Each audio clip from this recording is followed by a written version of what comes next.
qaynona kelin munosabatlari eng dolzarb mavzuligicha qolmoqda. Kelini qaynonasini 20 marta pichoq urib o'ldirmoqchi bo'libdi. Nima sababdan jamiyatimizda ayollarni o'rni o'zgarmoqda? Aslida hamma oilalarda shunaqami?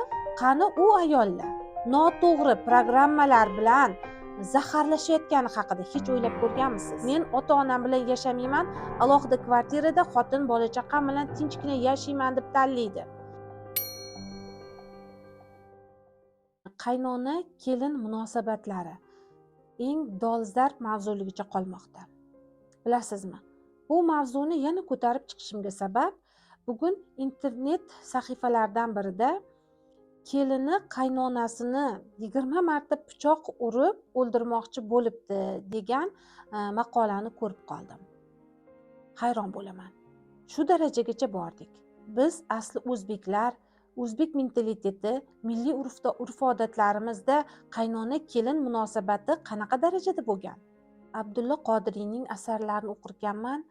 Biz o'zbek ayollarini qanaqa bo'lganligi haqidagi tasavvurlarim uyg'onadi. Munis, oqila, mehribon ayollar.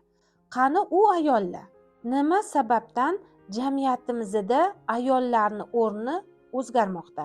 Nima uchun o'zbek xonadonlarida qaynona kelin munosabati shunchalik sharmandali holatgacha boryapti? Qaynona kelinini urgan, kelin qaynonasini pichoqlagan. Bunaqa holatlar bizning mentalitetga, bizning milliy urf-odatlarimizga umuman zid. Qani bizani odobli, hayoli, oqila, mehribon o'zbek ayollari qani? Nega biz shu ahvolga tushib qoldik deb o'ylaysiz? Zangori ekranda har kuni seriallar beriladi. Agar e'tibor qilsangiz, u yerda ayollarni fisqi fasodga ro'ji qo'ygan, g'iybatchi, bir-biri bilan raqobatdosh, faqat bir-birini muhokama qilish bilan ovora qilib ko'rsatiladi. Aslida hamma oilalarda shunaqami? Yo'q.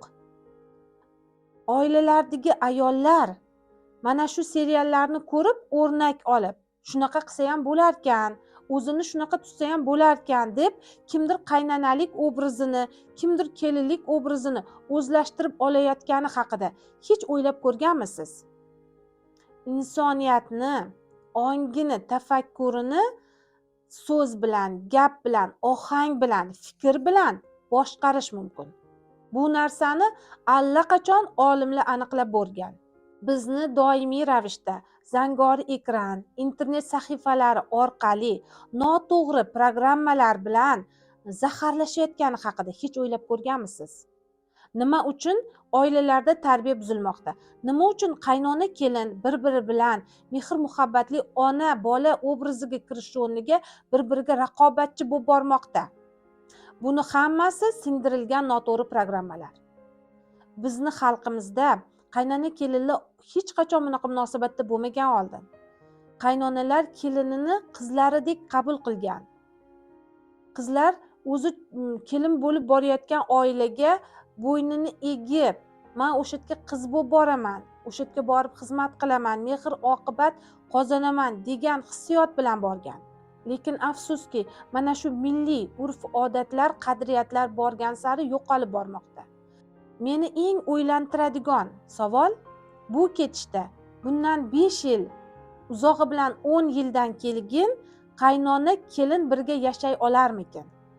Halitdan bir-birini ursa, pichoqlasa, bu ketishda qaynonalar kelini bilan ham, o'g'li bilan ham yashashni istamay qoladi. Bu ketishda oilalar parokanda bo'ladi. Biz qayerga qarab ketmoqdamiz?